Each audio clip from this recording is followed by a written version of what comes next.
اعوذ باللہ من الشیطان الرجیم بسم اللہ الرحمن الرحیم یا ایہا الذین آمنوا اتقوا اللہ وابتغوا الیہ الوسیلہ، اے ایمان والو اللہ کا تقوی اختیار کرو اور اس کی طرف الوسیلہ تلاش کرو، اس کے قرب کا ذریعہ۔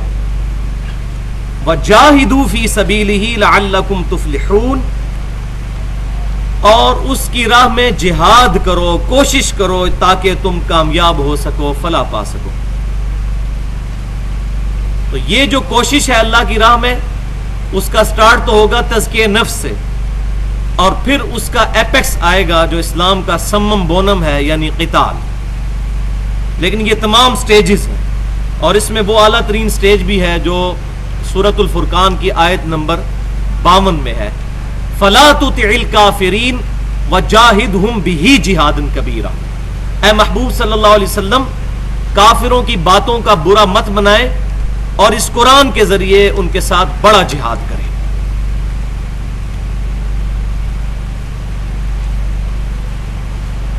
اس آیت کی تفصیل میں جانے سے پہلے دو ضروری اصطلاحات کو سمجھ لیجئے۔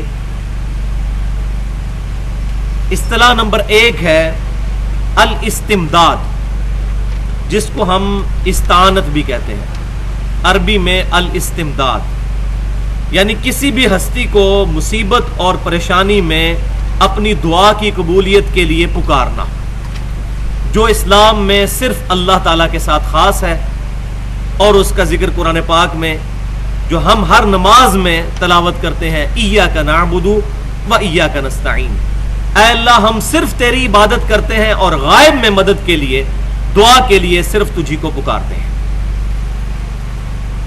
اور دوسری ٹرم ہے التوسل یا وسیلہ، عربی میں الوسیلہ بھی اس کو کہتے ہیں، التوسل بھی کہتے ہیں۔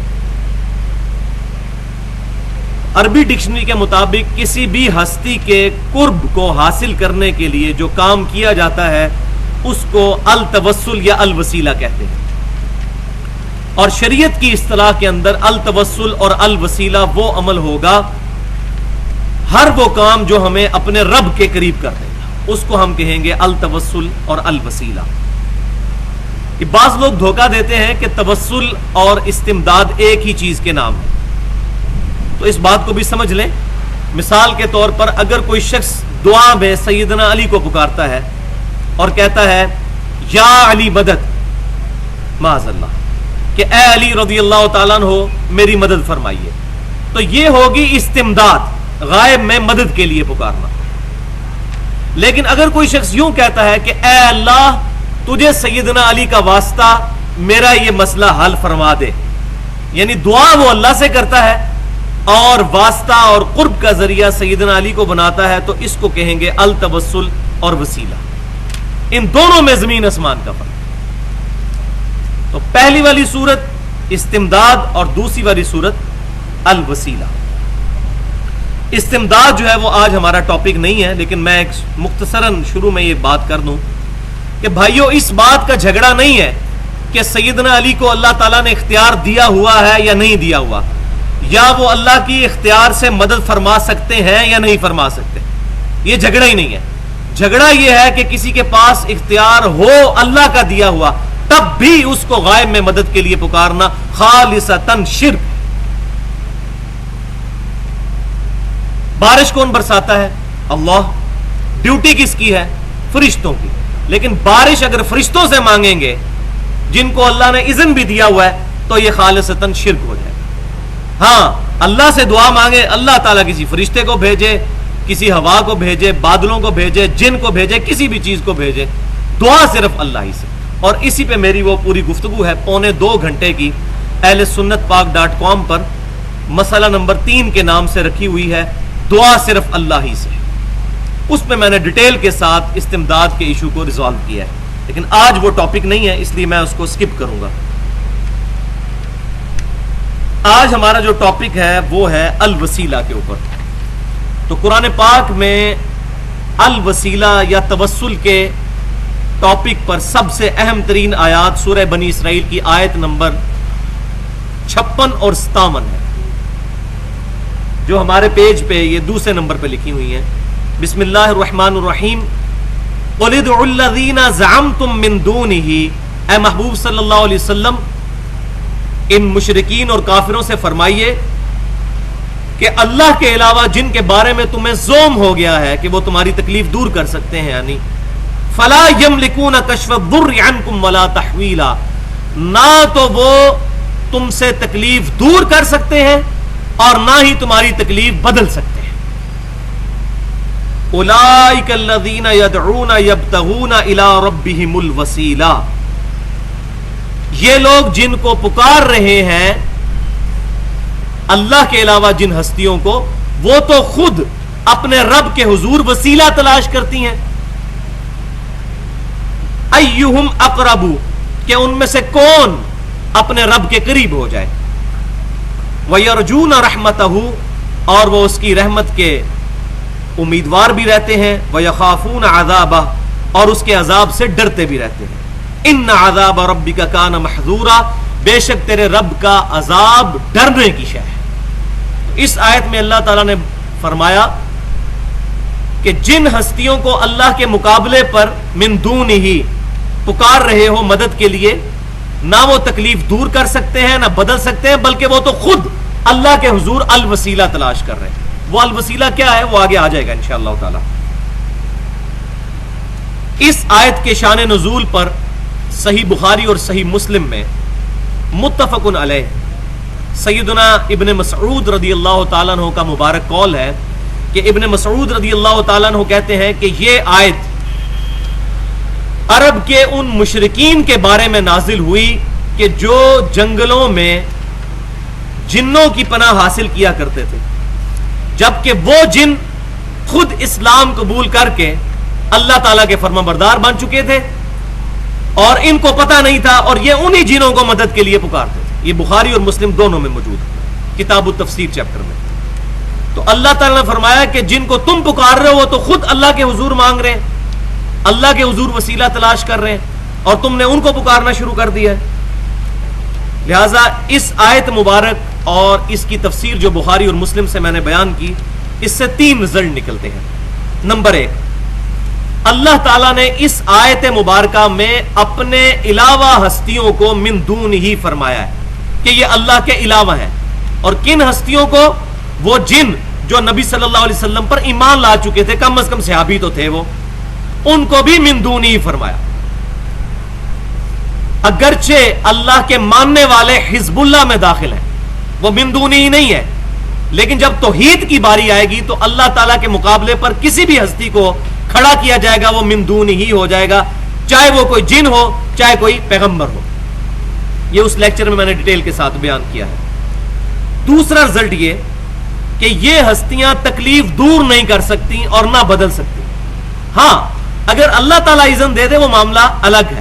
کسی پیغمبر کے ذریعے کو معجزہ ہو جائے، جیسے نبی صلی اللہ علیہ وسلم کے پاس صحیح بخاری اور مسلم میں درجنوں احادیث ہیں کہ صحابہ اکرام اپنے پرابلمز لے کے آتے تھے اور اللہ تعالیٰ کی طرف سے معجزہ ظاہر ہوتا تھا اور لوگوں کی وہ تکلیفیں دور ہوتی تھی. یہ ٹاپک بھی میں نے اسی الاستمداد والے حصے میں بیان کر دیا ہے 2.25 گھنٹے کے اندر. لیکن کرامت کا معاملہ ڈیفرنٹ ہوگا. کرامت کسی کے اختیار میں نہیں ہوتی، وہ اللہ کا کرم ہوتا ہے. معجزہ بعض اوقات اللہ تعالیٰ پیغمبروں کو تفویض کر دیتا ہے، جیسا کہ داؤد علیہ السلام کے ہاتھوں پر لوہا نرم تھا، یہ اللہ نے ان کو تفویض کر دیا. جب بھی وہ لوہے کو ہاتھ لگاتے تھے وہ نرم ہو جاتا. اور بعض معجزات بھی تفویض نہیں ہوتے. اور تیسرا رزلٹ اس میں یہ ہے کہ جن ہستیوں کو یہ اللہ کے علاوہ پکار رہے ہیں، اللہ تعالیٰ فرما رہا ہے وہ ہستیاں تو خود اللہ کے حضور الوسیلہ تلاش کرتے ہیں. وہ الوسیلہ یا التوسل وہ کون سی چیزیں ہیں؟ تو شریعت کے اندر قرآن اور سنت کی تعلیمات کی روشنی میں کل 5 چیزیں ہیں جن پر الوسیلہ کا لفظ یا التوسل کا لفظ بولا جاتا ہے. اس میں صحیح وسیلہ نمبر 1، خالصتاً اللہ کی رضا کے لیے کیے ہوئے اعمال، ان کا وسیلہ اللہ کے حضور پیش کرنا، یہ صحیح وسیلہ ہے، صحیح توسل ہے. اس کا ذکر قرآن پاک میں موجود ہے. یہ آیت نمبر جو 3 ہے آپ کے پاس، سورۃ البقرہ آیت نمبر 153. بسم اللہ الرحمن الرحیم. یا ایھا الذین آمنوا استعینوا بالصبر والصلاۃ، اے ایمان والو صبر اور نماز کے ذریعے مدد چاہو، ان اللہ مع الصابرین، بے شک اللہ تعالیٰ صبر کرنے والوں کے ساتھ ہے۔ اس کا یہ مطلب نہیں ہے کہ المدد یا صبر یا المدد یا نماز کہو، نہیں، بالصبر والصلاۃ، صبر اور نماز کے ذریعے مدد چاہو، کس کی؟ اللہ، کیونکہ ساتھ یہ ہے ان اللہ مع الصابرین، جو صبر کرے گا اللہ تعالیٰ اس کے ساتھ ہو جائے گا، اس کی مدد فرمائے گا۔ اسی کانٹیکسٹ میں 3 احادیث انشاءاللہ تعالی ہم ڈسکس کریں گے۔ پہلی حدیث صحیح بخاری اور صحیح مسلم کی متفقون علیہ حدیث ہے، جو ہمارے بچپن میں کتابوں کے اندر بھی غار کا پتھر کے نام سے مشہور ایک کہانی ہوا کرتی تھی، کہ اگلی امتوں میں سے 3 لوگ سفر پر نکلے اور راستے میں ان کو ایک غار کے اندر پناہ لینا پڑی سفر کے دوران۔ بائی چانس اللہ کا کرنا یہ ہوا کہ اس پہاڑ کا جو غار تھا اس کے اوپر سے ایک پتھر گرا، اس سے غار کا منہ بند ہو گیا۔ اب وہ اندر پھنس گئے، موبائل فون تو ہے نہیں تھے کہ باہر فون کرتے اور کوئی کرین آ جاتی ہٹا دیتی۔ تو ان تینوں نے پھر آپس میں یہ مشورہ کیا کہ ہمیں اپنے نیک اعمال کا وسیلہ اللہ کے حضور پیش کرنا چاہیے تاکہ اللہ تعالیٰ اس پریشانی میں ہماری مدد فرمائے۔ تو پہلے شخص نے یہ اللہ کے حضور دعا کی کہ اے اللہ، تجھے یہ بات معلوم ہے کہ میں اس وقت تک اپنے بیوی بچوں کو دودھ نہیں پلاتا جب تک کہ اپنے بوڑھے ماں باپ کو نہ پلا لوں، اور ایک دن ایسا ہوا کہ میں اپنے گھر میں آیا تو میرے ماں باپ سو چکے تھے اور میں ان کے سرانے پوری رات دودھ کا پیالہ لے کر کھڑا رہا یہاں تک کہ صبح ہو گئی۔ اے اللہ، یہ عمل اگر خالصتاً میں نے تیری رضا کی خاطر کیا ہے اور تیری بارگاہ میں مقبول ہے تو میں اس عمل کا وسیلہ پیش کرتا ہوں، ہماری یہ مصیبت دور فرما۔ اس دعا کرنے سے تھوڑا سا پتھر سرک گیا، لیکن ابھی اتنی جگہ نہیں بنی تھی کہ وہ لوگ وہاں سے باہر نکل سکتے۔ پھر دوسرے شخص نے عرض کی کہ اے اللہ، تجھے پتا ہے کہ میری ایک چچا زاد بہن تھی جس سے میں بڑی محبت کرتا تھا، ظاہر ہے گندی محبت، شادی کے بغیر،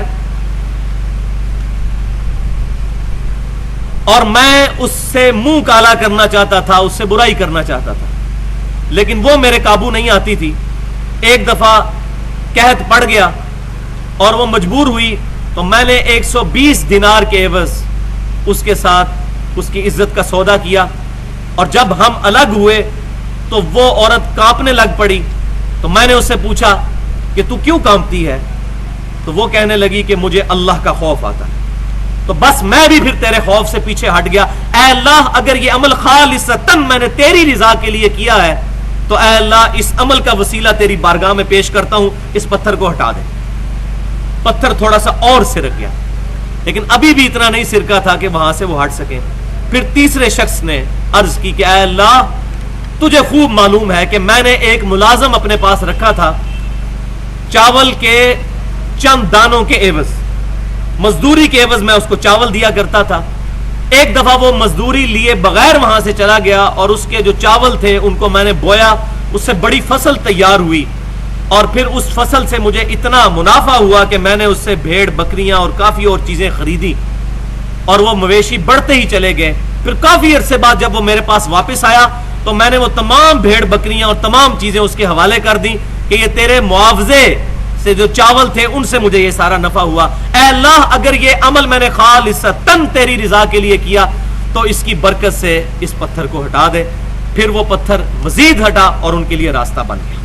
یہ صحیح بخاری اور صحیح مسلم کی متفقن علیہ حدیث ہے، جس سے یہ بات پتہ چلی کہ نیک اعمال کا وسیلہ اللہ کے حضور پیش کرتے رہنا چاہیے، جو خالصتاً اللہ کے لیے کیے ہوں، ریاکاری کے لیے نہیں۔ دوسری حدیث صحیح بخاری میں کتاب الرقاق چیپٹر میں انٹرنیشنل نمبرنگ کے مطابق، چونکہ یہ امپورٹنٹ احادیث جو ہوں گی میں ان کے انٹرنیشنل نمبرنگ بھی بتاؤں گا، 6502 نمبر حدیث، یہ بڑی مشہور حدیث ہے اور اس کو مس یوز بھی کیا جاتا ہے۔ حدیث قدسی ہے کہ اللہ تعالیٰ فرماتا ہے کہ جو شخص میرے کسی ولی کے ساتھ دشمنی کرے گا، میرا اس کے خلاف اعلان جنگ ہے۔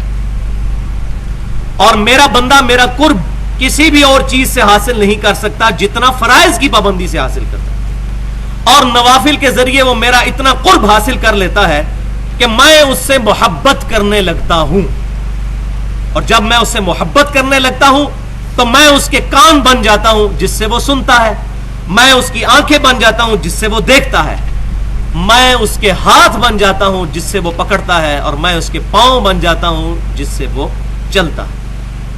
بس اتنی حدیث بیان کرتے ہیں، اس کے بعد کہتے ہیں دیکھو جی اولیاء اللہ کے ہاتھ پاؤں تو اللہ بن گیا، معاذ اللہ۔ حلولیہ کا عقیدہ، اس کو میں نے ڈیٹیل کے ساتھ ایڈریس کیا ہے اسی مسئلہ نمبر 3 کے اندر، استمداد پر دعا صرف اللہ ہی سے، لیکن آج میں ضمناً تھوڑا سا اس کا ذکر ساتھ کروں گا۔ اس حدیث کا اگلا پورشن پڑھتے ہی نہیں، اس میں الفاظ یہ ہیں کہ پھر میرا بندہ جب مجھ سے دعا کرتا ہے میں اس کی دعا قبول کرتا ہوں، اور جب مجھ سے پناہ طلب کرتا ہے اپنے کسی دشمن کے خلاف تو میں اس کو پناہ بھی عطا فرما دیتا ہوں۔ یعنی وہ شخص خود خدا کی صفات کا حامل نہیں بن جاتا، بلکہ اللہ کا اتنا قرب اس کو حاصل ہو جاتا ہے کہ اس کی دعا اللہ کی بارگاہ میں قبول ہوتی ہے۔ یہ مطلب ہے جس کو اردو میں بھی کہا جاتا ہے کہ فلاں شخص کا اوڑھنا بچھونا ہی اللہ کی ذات ہے۔ ہمارے محبوب صلی اللہ علیہ وسلم کے بارے میں بھی آیا، قل ان صلاتی و نسکی و محیای و مماتی للہ رب العالمین۔ اے محبوب صلی اللہ علیہ وسلم آپ فرما دیجئے بے شک میری نماز، میری قربانی، میرا جینا، میرا مرنا سب کچھ اللہ کو۔ اور وہ آپ دیکھ لیں کہ آپ صلی اللہ علیہ وسلم جب کبھی صبح اٹھتے اللہ کا ذکر، الحمدللہ الذی احیانا بعد ما اماتنا والیہ النشور، صحیح بخاری کے اندر حدیث شریف موجود ہے۔ اس کے بعد گھر سے نکلتے بسم اللہ توکلت علی اللہ، کوئی بھی کام شروع کرتے بسم اللہ الرحمن الرحیم، ٹوائلٹ میں جاتے صحیح بخاری میں موجود ہے اللہم انی اعوذ بک من الخبث والخبائث، ٹوائلٹ سے باہر نکلتے سنن ابی داؤد و ترمذی کے اندر موجود ہے غفرانک، رات کو سونے لگتے تو صحیح بخاری میں موجود ہے اللہم بسمک اموت و احیا۔ تو ہر لمحہ الذین یذکرون اللہ قیاما وقعودا وعلی جنوبہم، کھڑے بیٹھے اٹھتے بیٹھتے کروٹوں پر لیٹے اللہ کا ذکر، یہ ہے ہاتھ بن جاتا ہوں، پاؤں بن جاتا ہوں، کان بن جاتا ہوں، آنکھیں بن جاتا ہوں۔ تیسری حدیث صحیح مسلم میں انٹرنیشنل نمبرنگ کے مطابق کتاب الصلاح چیپٹر میں 1094 نمبر حدیث، امام کائنات صلی اللہ علیہ وسلم کو ایک صحابی وضو کروایا کرتے تھے سیدنا ربیعہ رضی اللہ تعالیٰ عنہ۔ ایک دن دریائے رحمت جوش میں آیا، بلکہ سمندر رحمت جوش میں آیا۔ آپ صلی اللہ علیہ وسلم نے فرمایا سل ربیعہ، مانگ ربیعہ، کیا مانگتا ہے؟ تو ربیعہ نے عرض کیا اللہ کے رسول صلی اللہ علیہ وسلم میں آپ سے جنت میں آپ کا پڑوس مانگتا ہوں۔ تو نبی صلی اللہ علیہ وسلم نے فرمایا اس کے علاوہ بھی کچھ اور مانگ لے۔ تو انہوں نے عرض کی کہ اللہ کے رسول صلی اللہ علیہ وسلم اس کے علاوہ کچھ نہیں چاہیے، اور ظاہر ہے اس سے علاوہ اور کیا چاہیے؟ جنت بھی اور پڑوس بھی آپ صلی اللہ علیہ وسلم کا۔ تو آپ صلی اللہ علیہ وسلم نے فرمایا کہ پھر کثرت سجود کے ذریعے میری مدد کر، یعنی نیک اعمال کے ذریعے میری مدد کر، یعنی میری دعا شامل حال ہوگی، اور تو نیک اعمال اختیار کر، اللہ تبارک و تعالی اس کی برکت سے تجھے جنت میں میرا پڑوس عطا فرما دے گا۔ تو یہاں یہ بھی بات یاد رکھیں جو تصوف میں وہ گندا نظریہ ہے کہ ہمیں جنت کے لیے نہیں عبادت کرنی، نہ دوزخ کے ڈر سے کرنی ہے، یہ اکثر آپ سنتے ہوں گے اہل تصوف سے۔ یہ نظریہ خالصتاً قرآن پاک کے خلاف ہے۔ اور ایک مشہور واقعہ ہے جی، مائی رابعہ بصریہ، اب وہ فوت ہو چکی ہیں، اپنے مال اپنے ساتھ دے گی، ہمیں نہیں پتا کہ یہ واقعہ صحیح بھی ان کی طرف منسوب ہے یا نہیں، بہرحال جو لوگ کہہ رہے ہیں وہ تو تذکرۃ الاولیاء کے اندر شیخ فرید الدین عطار نے یہ واقعہ لکھا ہے کہ ایک دن وہ ایک ہاتھ میں جو ہے وہ آگ لے کر چلیں اور دوسرے ہاتھ میں پانی، اور کہنے لگیں کہ میں اس آگ سے جنت کو آگ لگانا چاہتی ہوں اور پانی سے دوزخ کو بجھانا چاہتی ہوں، تاکہ لوگ جنت اور دوزخ کی وجہ سے نہیں بلکہ اللہ کی وجہ سے اللہ کی عبادت کریں، وَلِعَاذُ بِاللَّهِ تَعَالَى۔ تو بھائیو یہ فنیٹک قسم کا عقیدہ جنت اور دوزخ کے بارے میں امام کائنات صلی اللہ علیہ وسلم کا دیا ہوا نہیں ہے۔ تو اس حدیث پہ میں اکثر بولا کرتا ہوں کہ ہم ربیعہ کا عقیدہ رکھتے ہیں، رابعہ کا عقیدہ نہیں رکھتے۔ ہمیں نبی صلی اللہ علیہ وسلم کا جنت میں پڑوس چاہیے، ہمیں اللہ سے جنت چاہیے، کیونکہ جنت ہی وہ مقام ہے جہاں ہمارے رب کا دیدار نصیب ہوگا اور امام کائنات صلی اللہ علیہ وسلم کا پڑوس نصیب ہوگا۔ ہم اللہ سے جنت کا سوال کرتے ہیں۔ اور یہاں سورہ آل عمران کی آیت نمبر 193 بھی ہے، اس کو بھی یاد کر لیجئے. بسم اللہ الرحمن الرحیم. ربنا اننا سمعنا منادیا ینادی للایمان ان آمنوا بربکم فآمنا. اے رب ہمارے، ہم نے ایک ندا کرنے والے منادی کو سنا، وہ ندا لگا رہا تھا کہ ایمان لاؤ اپنے رب پر. کون ندا لگانے والا؟ امام کائنات، سید الاولین والآخرین، شفیع المذنبین، رحمت للعالمین، سیدنا و مولانا امام اعظم محمد رسول اللہ صلی اللہ علیہ وسلم کی مبارک ذات. وہ ندا لگا رہی تھی ان آمنوا بربکم فآمنا، اے اللہ ہم ایمان لے آئے. پھر کیا؟ ربنا فاغفر لنا ذنوبنا وکفر عنا سیئاتنا وتوفنا مع الابرار. تو اے رب ہمارے گناہوں کی مغفرت فرما دے، اور اے رب ہماری برائیاں ہم سے محو کر دے، اور ہمیں نیک لوگوں کا پڑوس عطا فرما. ہمیں جب اٹھائیو، ہمیں توفا کیجیو تو نیک لوگوں کے ساتھ. جنت میں نیک لوگوں کا جو پڑوس حاصل ہونا ہے وہ نیک اعمال کے ذریعے حاصل ہونا ہے. اسی پہ میری تقریباً 40 منٹ کی گفتگو ہے اہل سنت پاک.com پر، مسئلہ نمبر 9 کے نام سے. اللہ اور اس کے رسول صلی اللہ علیہ وسلم کی محبت اور اطاعت، یہ دونوں ضروری ہیں. بعض لوگ صرف اطاعت پہ زور دیتے رہتے ہیں، وہ بھی صراط مستقیم سے ہٹ چکے ہیں، اور بعض لوگ صرف محبت پہ زور دیتے رہتے ہیں، وہ بھی صراط مستقیم سے ہٹ چکے ہیں. یہ درمیان کا راستہ ہے، محبت پلس اطاعت. اس کا نام ہے اتباع. اتباع. قل ان کنتم تحبون اللہ فاتبعونی یحببکم اللہ. محبوب صلی اللہ علیہ وسلم کی اتباع کرنی ہے، اطاعت خالی نہیں، محبت کے ساتھ پیروی. اس کا نام ہے اتباع. اس پہ میں نے ڈیٹیل کے ساتھ گفتگو کی ہے سورۃ النساء آیت نمبر 69 کے تحت، جس آیت میں ذکر ہے کہ جو اللہ اور اس کے رسول کی اطاعت کرتے ہیں ان کو جنت میں پڑوس ملے گا انبیاء کا، شہداء کا، اور صالحین کا، صدیقین کا. اس کانٹیکسٹ میں تو اب آ جائیے صحیح وسیلہ نمبر 2، وہ ہے اللہ تعالی کے ناموں اور صفات کا وسیلہ اللہ کے حضور پیش کرنا. آیت نمبر 4 آپ کے جو کاغذ پہ لکھی ہوئی ہے، سورۃ الاعراف آیت نمبر 180. بسم اللہ الرحمن الرحیم. وَلِلَّهِ الْأَسْمَاءُ الْحُسْنَى فَادْعُوهُ بِهَا. اللہ ہی کے لیے ہیں سارے اچھے نام، پس اس کے ناموں کے ساتھ اس کو پکارو. اس کی ڈیٹیل پھر ہمیں احادیث میں ملتی ہے. پہلی حدیث جامعہ ترمذی میں انٹرنیشنل نمبرنگ کے مطابق 3524 اور المستدرک للحاکم میں 1875 نمبر حدیث ہے کہ امام کائنات سید الاولین والآخرین صلی اللہ علیہ وسلم ہر مصیبت، ہر پریشانی میں پکارا کرتے تھے، یا حی یا قیوم برحمتک استغیث. اے خود سے زندہ ہر چیز کو تھامنے والے، میں تیری رحمت کے ساتھ تیری مدد کا سوال کرتا ہوں. تو اللہ تعالیٰ کے اسماء الحی القیوم کے ذریعے اللہ کی طرف متوجہ ہوا کرتے تھے. دوسری حدیث صحیح مسلم میں انٹرنیشنل نمبرنگ کے مطابق 6880 نمبر حدیث ہے کہ امام کائنات صلی اللہ علیہ وسلم کے پاس ایک صحابی حاضر ہوئے، ان کو بچھو نے ڈنک مار لیا تھا. تو آپ صلی اللہ علیہ وسلم نے فرمایا اگر تم رات کے وقت یہ پڑھ لیتے اعوذ بکلمات اللہ التامات من شر ما خلق، میں اللہ تعالیٰ کے کلمات تامہ کے ذریعے پناہ طلب کرتا ہوں ہر اس چیز کی برائی سے جو اس نے پیدا کی، تو تجھے بچھو کا ڈنک اثر نہ کرتا. اور یہی حدیث جب مسند امام احمد میں ہے انٹرنیشنل نمبرنگ کے مطابق 7885، اس میں یہ الفاظ ہیں کہ آپ صلی اللہ علیہ وسلم نے فرمایا جو شخص شام کو 3 دفعہ یہ دعا پڑھ لے تو صبح تک اسے کوئی بھی زہریلی چیز کا ڈنک نقصان نہیں پہنچائے گا. تو ہم اپنی مادری زبان میں بھی اللہ تعالی کی طرف متوجہ ہو سکتے ہیں. مثال کے طور پر اے اللہ تجھے تیری رحمت کا وسیلہ پیش کرتا ہوں، میرے گناہوں سے درگزر فرما. اے اللہ تجھے تیری شان ستاری کا واسطہ قیامت والے دن میرے عیوب پر پردہ فرما.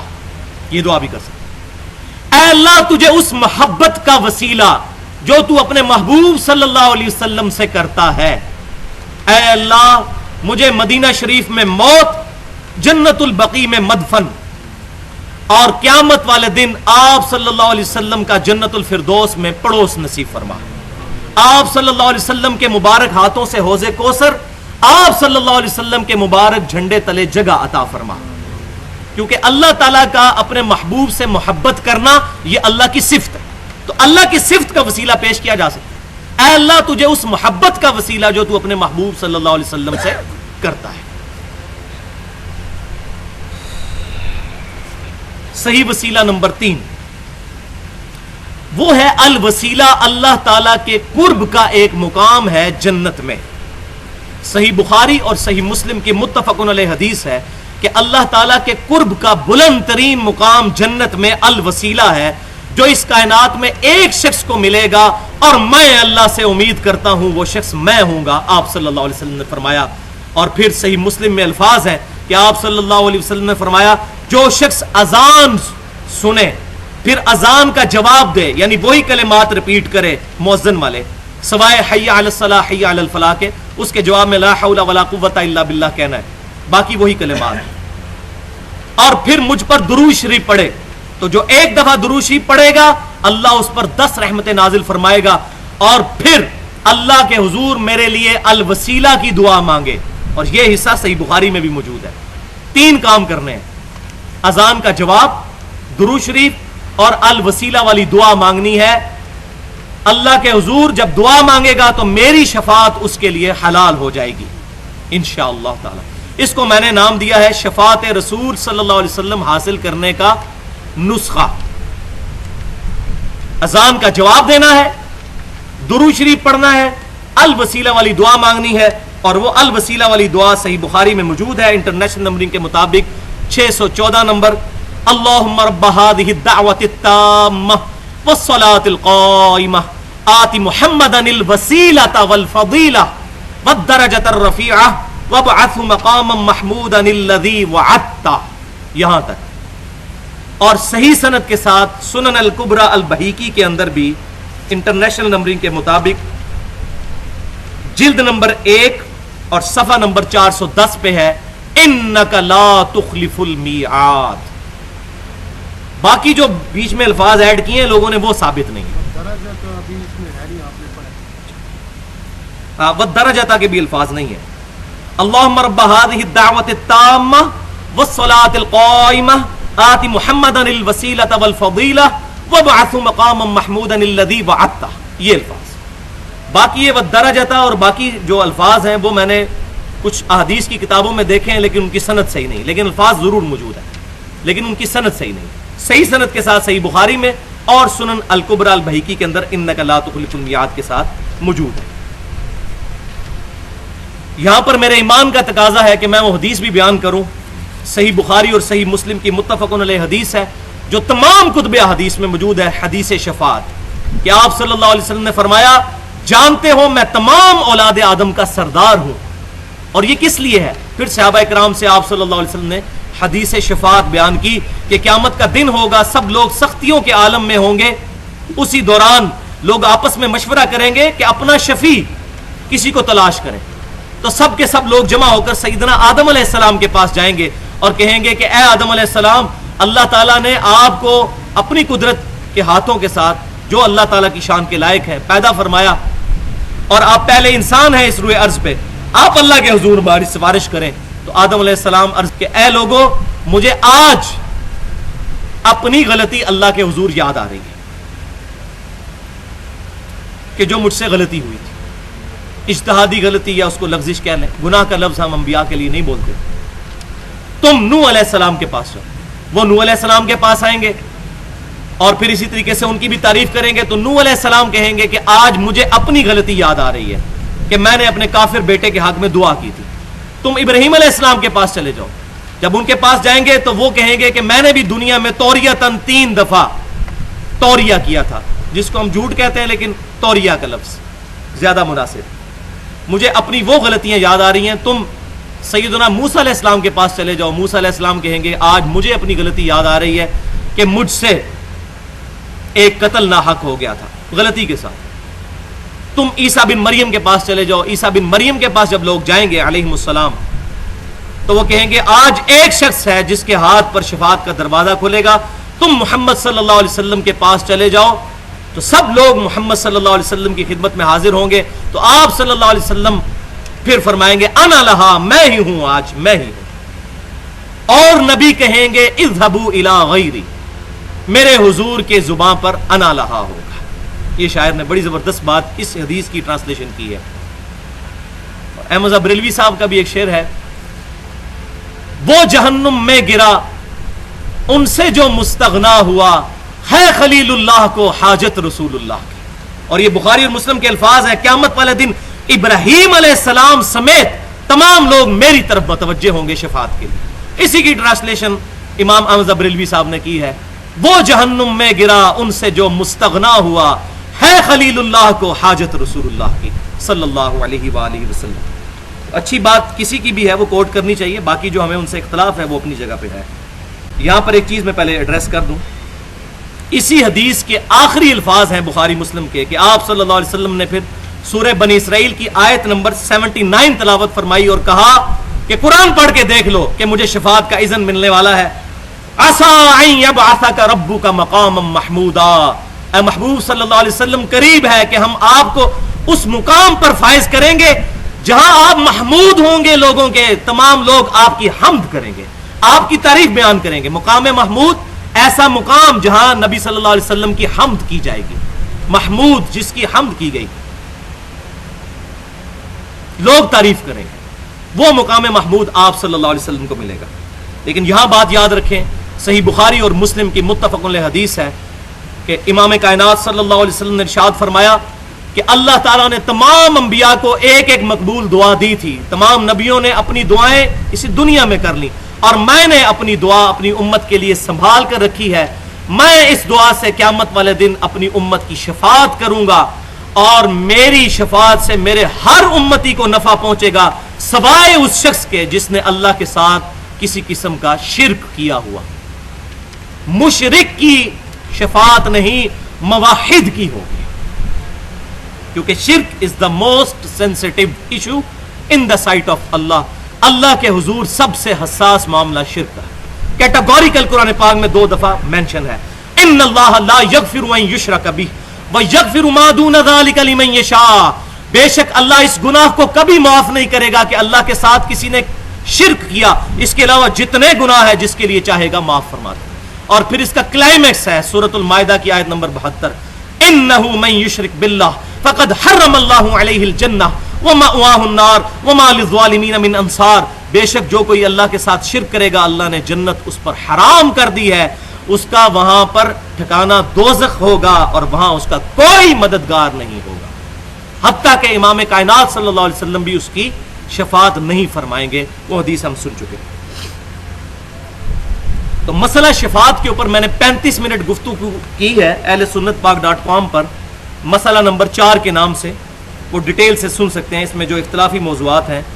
جب آیت الکرسی میں من ذا الذی یشفع عندہ الا باذنہ پورشن آیا تھا آیت الکرسی کا، تو اس میں میں نے یہ چیز ایڈریس کی تھی. اب صحیح وسیلہ نمبر 4، یہ بڑا اٹینٹو ہو کر سننے والا وسیلہ ہے. یہ بہت اہم ہے، اس پہ بڑی توجہ کرنی ہے ورنہ بات سمجھ نہیں آئے گی. یہ بڑی کڑوی گولیاں ہیں، اس میں کڑوی گولیاں. اور وہ ہے صرف اور صرف امام کائنات سید الاولین والآخرین، امام الانبیاء والمرسلین، شفیع المذنبین اور رحمت للعالمین، سیدنا و مولانا امام اعظم محمد رسول اللہ صلی اللہ علیہ وسلم کے مصدقہ تبرکات سے اللہ کا قرب تلاش کرنا. حضور کے جو تبرکات ہیں، لیکن صرف آپ صلی اللہ علیہ وسلم کے اور کسی ہستی کے نہیں، ان سے اللہ کا قرب تلاش کرنا، یہ بھی صحیح وسیلہ نمبر 4 ہے. اتھینٹک ہونے چاہیے آپ صلی اللہ علیہ وسلم کے تبرکات. اب چونکہ یہ بڑا اہم موضوع ہے، اس میں بعض احادیث ایسی ہوں گی جو بعض لوگوں کو معیوب لگیں گی. فرقہ واریت کی وجہ سے یہ چیزیں بیان نہیں ہوتی.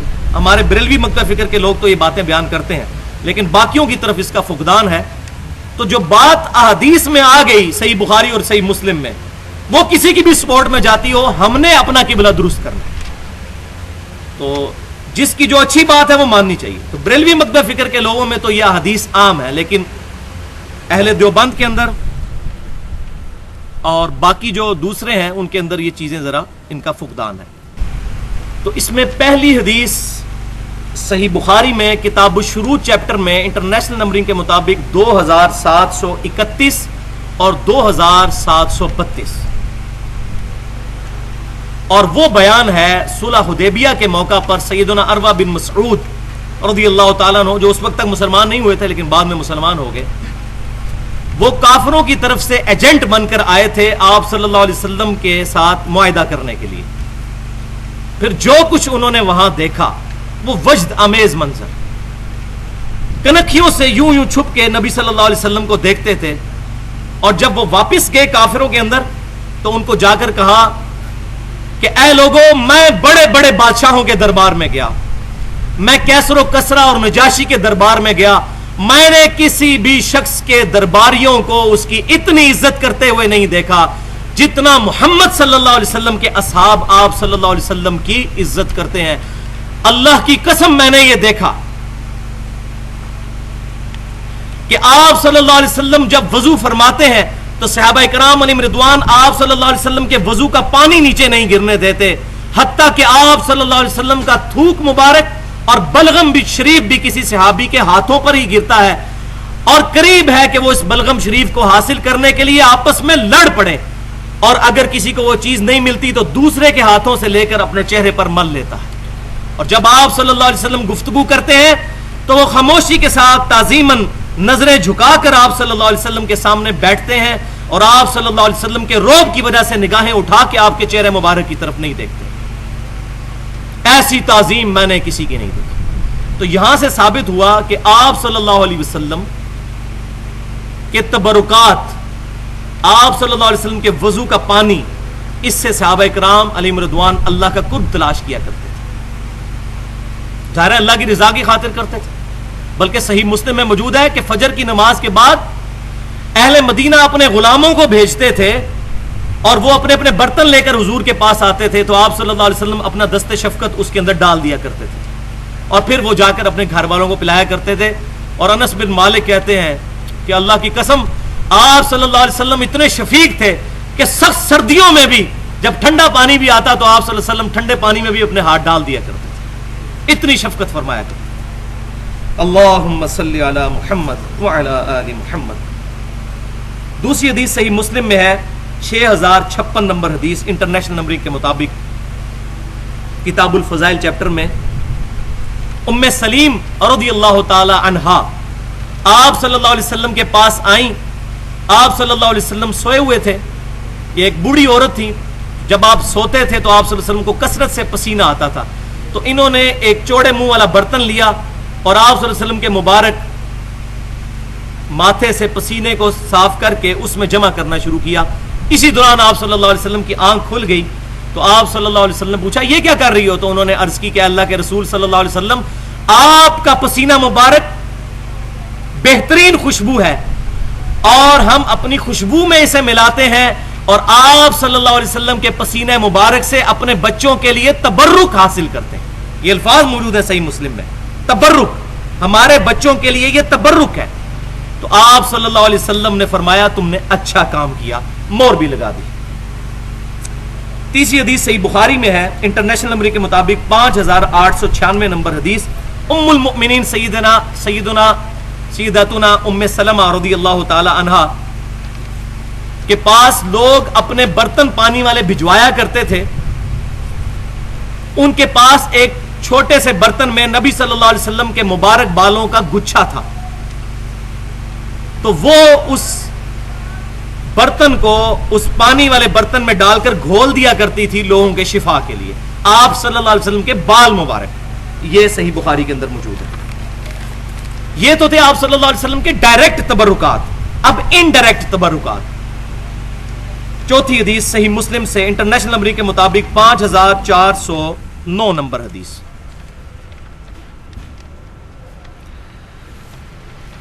اسماء بنت ابی بکر رضی اللہ تعالی عنہا جو سیدہ عائشہ کی بہن تھی، انہوں نے نبی صلی اللہ علیہ وسلم کا ایک کرتا نکالا اور پھر فرمایا کہ یہ کرتا سیدہ عائشہ کے پاس تھا، ان کی وفات کے بعد میں نے لے لیا. آپ صلی اللہ علیہ وسلم اس کو پہنا کرتے تھے اور اس پر گوٹ بھی لگی ہوئی تھی، یعنی کڑھائی بھی ہوئی تھی، دامن کے اوپر بھی اور چاک وغیرہ کے اوپر بھی کڑھائی بھی ہوئی تھی. آپ صلی اللہ علیہ وسلم اس کو پہنا کرتے تھے اور ہم اس کا دھون مریضوں کو شفا کے طور پر پلاتے ہیں، یعنی اس پانی میں اس کو ڈال کر کرتے کو، اس مبارک کرتے سے جو ہے وہ تبرک حاصل کرتے ہیں. الحمدللہ، کاش ہمیں بھی آپ صلی اللہ علیہ وسلم کے اتھینٹک تبرکات مل جائیں تو ہمارے لیے بھی سعادت ہو. لیکن آج کل لوگوں نے کمائی کے لیے اکثر جعلی قسم کے تبرکات بنائے ہوئے ہیں. لیکن اگر کوئی تبرک لے آئے تو ہم نہ اس کی نفی کرتے ہیں نہ تصدیق کرتے ہیں، کیونکہ اگر صحیح ہوئے تو پھر ہم گناہگار ہوں گے. تو نہ تصدیق کریں اور نہ اس کی تردید کریں. 5ویں حدیث صحیح بخاری میں پورا ایک چیپٹر ہے، پورا چیپٹر کتاب الصلاۃ چیپٹر میں انٹرنیشنل نمبرنگ کے مطابق 10 حدیثیں ہیں، 483 نمبر سے لے کر 492 نمبر تک. اور امام بخاری نے اس پر ہیڈنگ باندھی ہے کہ نبی صلی اللہ علیہ وسلم کی نماز کی جگہوں کو، جہاں آپ صلی اللہ علیہ وسلم نے نماز پڑھی ہوئی ہے، ان جگہوں کو ڈھونڈ ڈھونڈ کر وہاں پر نماز پڑھنا. اور پھر 10 احادیث لے کے آئے ہیں جس میں ابن عمر رضی اللہ تعالی عنہما کا عمل ہے. سبحان اللہ. ابن عمر رضی اللہ تعالی عنہما سفر حج کے دوران، یہ 10 احادیث کا میں خلاصہ پیش کر رہا ہوں، سفر حج کے دوران جب اکیلے آپ صلی اللہ علیہ وسلم کے بعد جب گئے تو وہ ان جگہوں کو تلاش کرتے تھے جہاں آپ صلی اللہ علیہ وسلم نے اپنے سفر حج میں نماز پڑھی تھی. کسی ٹیلے کے، وہ بڑی ڈیٹیل آتی ہے، میں حیران ہوں کہ راوی نے وہ جگہ کیسے یاد رکھی ہوئی ہیں. کسی ٹیلے کے پاس، پھر حتیٰ کہ وہاں ایک مسجد تھی، مسجد میں نفل نہیں پڑھتے تھے، مسجد کے پاس ساتھ ایک جو ہے پتھر تھا، وہاں پر نماز پڑھا کرتے تھے. کہا کرتے تھے کہ یہاں نبی صلی اللہ علیہ وسلم نے نماز پڑھی تھی، میں یہاں پر نماز پڑھوں گا. اور کئی جگہ ایسی تھی جن کے آثار برساتی نالوں کی وجہ سے بہہ چکے تھے، تو ان جگہوں کو تلاش کر کے نالوں میں جا کے بھی نماز پڑھا کرتے تھے. تو یہ ہے محبت کے رنگ جو سیدنا ابن عمر رضی اللہ تعالی عنہما کا عمل ہے، یعنی آپ صلی اللہ علیہ وسلم کی نماز پڑھنے کی جگہوں کو تبرک سمجھنا اور وہاں پر جا کر نماز پڑھنا. لیکن اب یہاں پر 2 پینڈولم کی ایکسٹریمز آ گئی ہیں، ان کو سمجھ لیں. ایک پینڈولم کی ایکسٹریم پہ وہ ظالم لوگ ہیں جنہوں نے آپ صلی اللہ علیہ وسلم کے تبرکات کو بنیاد بنا کر آپ کے بعد اور اپنے بزرگوں، جوگیوں اور صوفیوں اور اپنے علماء کے تبرکات کو بھی جو ہے وہ برکت کا ذریعہ بنانا شروع کر دیا. جی یہ پاک پتن میں بہشتی دروازہ ہے، جی یہ بری مام کے چلے کی جگہ ہے، جی یہاں فلاں کام ہوا کرتا تھا، یہاں فلاں بزرگ بیٹھا کرتے تھے، یہ فلاں چیز ہوا کرتی تھی. نبی صلی اللہ علیہ وسلم کے معاملات کو اپنے بزرگوں پر، جوگیوں پر پورٹریٹ کر دیا. سخت گستاخی. شعر اللہ صرف وہی ہوں گے کہ جن کو اللہ اور اس کے محبوب صلی اللہ علیہ وسلم شعر اللہ ڈکلیئر کریں گے یا صحابہ کرام علیہم رضوان کا اس پر عمل ہوگا، اس کے علاوہ نہیں. ہاں جنتی ٹکڑا ہے لیکن پاک پتن میں نہیں. وہ صحیح بخاری اور مسلم کی متفق علیہ حدیث ہے کہ میرے گھر سے لے کر میرے ممبر تک ریاض الجنہ ہے، جنت کے ٹکڑوں میں سے ایک ٹکڑا. اور امام بخاری نے اس پہ باب باندھا ہے کہ نبی صلی اللہ علیہ وسلم کی قبر مبارک سے لے کے آپ صلی اللہ علیہ وسلم کے ممبر تک جنت کا ٹکڑا ہے. قبر کا لفظ لکھا ہے امام بخاری نے، کیونکہ آپ صلی اللہ علیہ وسلم کی قبر مبارک اور سیدنا ابو بکر و عمر رضی اللہ تعالیٰ عنہما کی قبریں آج اس جنتی ٹکڑے میں، اس لیے امام بخاری نے قبر کی ہیڈنگ بنائی ہے، قبر سے لے کر ممبر تک. تو یہ ہے ایک ایکسٹریم کہ ان چیزوں کے ساتھ ساتھ اپنے بزرگوں کی چیزوں کو جو ہے وہ بھی شعر اللہ ڈکلیئر کر کے ان کا احترام کرنا شروع کر دینا. اور دوسری طرف وہ ایکسٹریم ہے جو امام ابن تیمیہ المتوفا 728 ہجری اور ان کے چند فالورز نے، میں تمام اہل حدیث کی بات نہیں کر رہا، ان کے چند فنیٹک قسم کے جو مقلدین ہیں انہوں نے گستاخانہ رویہ اختیار کیا اور معاذ اللہ سیدنا ابن عمر رضی اللہ تعالیٰ عنہ کے اس عمل کو بدعت قرار دیا. اللہ تعالیٰ ان کی اس غلطی کو معاف کرے. بہت بڑی گستاخی ہے. میں حوالہ پیش کر دیتا ہوں. یہاں ایک بات یاد رکھیں، یہ کوئی بدعت نہیں ہے، یہ ابن عمر رضی اللہ تعالیٰ عنہما کا عمل عین قرآن کے مطابق ہے. سورۃ الحج آیت نمبر 32، آپ کی آیت نمبر 8 دیکھ لیں. وَمَن يُعَظِّمْ شَعَائِرَ اللَّهِ، جو کوئی تعظیم کرے گا اللہ کے مقامات کی، شعر اللہ کی. صفا مروہ بھی شعر اللہ، خانہ کعبہ بھی شعر اللہ، مصحف شریف بھی شعر اللہ، نبی صلی اللہ علیہ وسلم کی جگہیں بھی شعر اللہ، غار ہرا بھی شعر اللہ، غار سور بھی شعر اللہ, یہ تمام شعر اللہ ہے. فَإِنَّهَا مِن تَقْوَى الْقُلُوبِ, تو بے شک یہ دلوں کے تقوی میں سے. متقی شخص شعر اللہ کی عزت کرے. تو ابن عمر سے بڑھ کر کون متقی ہوگا؟ بخاری اور مسلم کی متفق علیہ حدیث ہے, عبداللہ بن عمر رجل صالح, عبداللہ بن عمر نیک مرد ہے. نبی صلی اللہ علیہ وسلم کی مہر ہے عبداللہ بن عمر پر رضی اللہ تعالی عنہما. تو امام نے تیمیہ نے یہ جو نظریہ بغیم بینہ ان کی وجہ سے اڈاپٹ کیا, زدم زدہ, جب اس طرف لوگ صوفیوں کی ایکسٹریم میں گئے, ان کو غصہ آیا, وہ دوسری ایکسٹریم پہ چلے گئے اور اپنا نقصان کیا. اللہ تعالیٰ ان کو معاف کرے. ان کی کتاب ہے اقتداء صراط مستقیم, مشہور کتاب ہے جو ان سے ثابت ہے, اور پاکستان میں جو دارالسلام والے ہیں پوری دنیا میں یہ کتاب چھاپ رہے ہیں, اردو ترجمے کے ساتھ, اہل حدیث کے ترجمے کے ساتھ چھپ چکی ہے. اور مکتبۃ الشاملہ میں 390 نمبر صفحہ ہے جس پر انہوں نے لکھا ہے, یہ اب ان کے الفاظ میں پڑھ کے سنانے لگا ہوں, کہ اگر نبی صلی اللہ علیہ وسلم کی نماز کی جگہوں پر نماز پڑھنا کوئی نیکی کا کام ہوتا یا اچھائی کا کام ہوتا, مستحب کا لفظ انہوں نے استعمال کیا ہے, کہ یہ کوئی اچھائی کا کام ہوتا تو خلفائے راشدین بھی کر لیتے. پھر وہ کہتے ہیں کہ خلفائے راشدین سے یہ ثابت نہیں, یہ سیدنا ابن عمر رضی اللہ تعالیٰ عنہما سے ثابت ہے, جبکہ نبی صلی اللہ علیہ وسلم نے ہمیں حکم فرمایا کہ علیکم بسنتی و سنت الخلفاء راشدین المہدیین, کہ تم پر میری اور میرے خلفائے راشدین کی سنت لازم ہے. اور ساتھ انہوں نے وہ حدیث بھی, یہ پوری حدیث بیان کی کہ نبی صلی اللہ علیہ وسلم نے فرمایا میرے بعد عنقریب تم اختلاف دیکھو گے اور دین میں نئی نئی چیزیں داخل ہوں گی, بدعات داخل ہوں گی, اس وقت میری اور خلفائے راشدین کی سنت کو لازم پکڑ لینا. اور پھر ساتھ لکھتے ہیں کہ یہ خلفائے راشدین نے نہیں کیا بلکہ ابن عمر نے یہ بدعت کی ہے. وَلِعَوْذُ بِاللَّهِ تعالی. میں چیلنج کرتا ہوں کہ امام نے تیمیہ سے پہلے 700 سال میں کسی محدث, کسی صحابی, کسی تابعی نے ابن عمر کے اس عمل کو بدعت کہا ہو. امام بخاری ایڈنگ بنا رہے ہیں اور انہوں نے بدعت کہہ دیا. وَلِعَوْذُ بِاللَّهِ تعالی. تو توحید کے نشے میں, توہین میں نہیں چلے جانا چاہیے. تو میں کہتا ہوں توحید بیان کرے, توہین بیان نہ کرے. تو الحمدللہ ابن عمر رضی اللہ تعالی عنہما نے جو عمل کیا بالکل ٹھیک عمل کیا, ورنہ یہ کام ہوتا تو صحابہ کرام ان پہ بدعت کا فتویٰ لگا دیتے.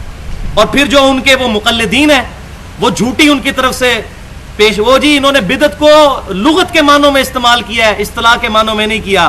بھائیو لغت کے معنوں میں کیا ہوتا تو یہ حدیث تو نہ ساتھ لکھتے کہ میرے بعد بدعت دیکھو گے تو بچنا ان بدعتوں سے. یہ کیوں ساتھ لکھا انہوں نے بدعت کے زمرے میں لکھا. اور الحمدللہ میرے پاس ٹیلی فون کال ریکارڈ ہے, اہل حدیث کے اس وقت بہت بڑے عالم ہیں شیخ زبیر علی زئی صاحب حفظہ اللہ, 45 منٹ کی فون کال میرے پاس ریکارڈڈ موجود ہے. اس میں جب میں نے ان کو یہ حوالہ پیش کیا, پہلے تو ان کو یقین نہیں آیا, لیکن انہوں نے جب دیکھا تو انہوں نے کہا یہ امام نے تیمیہ کا ذاتی عقیدہ ہے, ہم اس سے بری ہیں, ہم ان کی اس معاملے میں تائید نہیں کرتے, ہم کتاب و سنت اور صحابہ کرام سلف کے منہج کے اوپر ہیں, ہم ان چیزوں کو بدعت نہیں کرتے بلکہ ان کو شعر اللہ سمجھتے ہیں. الحمدللہ. تو یہ حیران کن بات ہے, ایک طرف تو اتنا ایکسٹریم رویہ, دوسری طرف اسی کتاب میں اقتداء صراط مستقیم میں مکتبۃ الشاملہ کے مطابق 294 نمبر صفحے میں امام نے تیمیہ لکھتے ہیں کہ میلاد منانا اگرچہ بدعت ہے لیکن چونکہ اس کے پیچھے نیت ٹھیک ہے اس لیے ثواب ملے گا. ادھر اتنے لینینٹ ہو گئے, ادھر اتنے سخت, ادھر اتنے لینینٹ. تو یہ ہے جو اللہ تعالیٰ نے فرمایا لا تغلو فی دینکم, غلو نہ کرو, تو دونوں طرف غلو کر گئے. ادھر نبی صلی اللہ علیہ وسلم کیا فرما رہے ہیں صحیح مسلم میں اور سنن نسائی میں, کل بدعۃ ضلالۃ وکل ضلالۃ فی النار, تمام بدعتیں گمراہیاں ہیں اور گمراہیاں دوزخ میں لے جانے والی ہیں, اور یہ کہہ رہے ہیں ثواب ملے گا.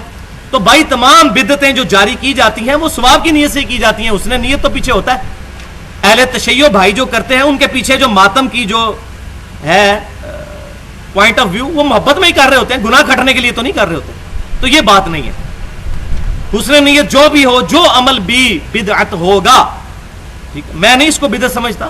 میلاد والا میرا لادہ سے لیکچر ریکارڈ ہے, میں نے اس پہ جو درمیان کا موقف ہے وہ بیان کیا ہے. اہل سنت پاک.com پہ 2 گھنٹے کی گفتگو ہے 12 ربیع الاول کے اوپر, ولادت مصطفیٰ اور رسول اللہ کی آخری وصیتیں صلی اللہ علیہ وسلم. تو لہٰذا یہاں میں خصوصاً اہل حدیث بھائی جو کچھ بیٹھے ہوئے ہیں ادھر, ان کے لیے بھی بیان کر دوں کہ یہ میرا صرف ذاتی نظریہ نہیں ہے. اہل حدیث میں سب سے زیادہ جو کتابیں لکھنے والے عالم ہیں عبد الرحمن کیلانی رحمۃ اللہ علیہ, انہوں نے کتاب لکھی ہے عذاب برزخ اور اعادہ روح. اس میں امام ابن تیمیہ کے جو عقائد ہیں ان کی غلطیاں پوائنٹ آؤٹ کر کے، جو وہ سماع موتا کے عقیدے کو مانتے تھے اس پر رد کر کے انہوں نے لکھا ہے کہ امام ابن تیمیہ اور امام ابن قیم یہ صوفیاء کے طبقے میں سے، یہاں تک لکھ دیا عبد الرحمن کیلانی صاحب نے. تو انہوں نے جب وہ چیزیں پڑھی، باقی کافی ساری چیزیں، تو انہوں نے رد کر دیا. الحمدللہ یہ میری اکیلے کا رد نہیں ہے، علمی رد کسی پر بھی ہو سکتا ہے. اب آخری وسیلہ نمبر 5 وہ ہے دنیاوی زندگی میں موجود کسی نیک آدمی سے جا کر دعا کروانا. یہ بھی صحیح وسیلہ ہے. اس کا ذکر قرآن پاک میں موجود ہے، پرٹیکولر نبی صلی اللہ علیہ وسلم کے بارے میں. سورۃ النساء آیت نمبر 64 اور 65. آپ کے پاس آیت نمبر 9 لکھی ہوئی ہے. بسم اللہ الرحمن الرحیم. اس کا کانٹیکسٹ سمجھ لیں. یہ پیچھے سے آیات چل رہی ہیں کہ منافقین جو ہیں اپنے فیصلے طاغوت کے پاس لے کے جاتے تھے فیصلہ کروانے کے لیے. اوپر سے مسلمان تھے، اندر سے منافق تھے. تو یہ لٹمس ٹیسٹ تھا کہ نبی صلی اللہ علیہ وسلم کے پاس کیوں نہیں آتے، کیونکہ منافق کو تو نبی کی ذات سے چڑ ہو جاتی ہے. اس میں میں نے ڈیٹیل کے ساتھ گفتگو بھی کی ہے. تو وہ اپنے فیصلے جا کے یہودیوں سے اور باقی لوگوں سے جا کے کرواتے تھے. تو اللہ تعالیٰ نے ان کا رد فرماتے ہوئے یہ آیات نازل کی، جس کی آیت نمبر 64 میں آیا ہے بسم اللہ الرحمن الرحیم. وما ارسلنا من رسول الا لیطاع باذن اللہ. اور ہم نے کوئی رسول بھی نہیں بھیجا مگر یہ کہ اس کی اطاعت کی جائے گی اللہ کے اذن کے ساتھ. اللہ نے اذن دیا ہے کہ اس کی اطاعت کی جائے. من یطیع الرسول فقد اطاع اللہ. جس نے رسول اللہ کی اطاعت کی اس نے اللہ کی اطاعت کی. ولو انہم اذ ظلموا انفسہم.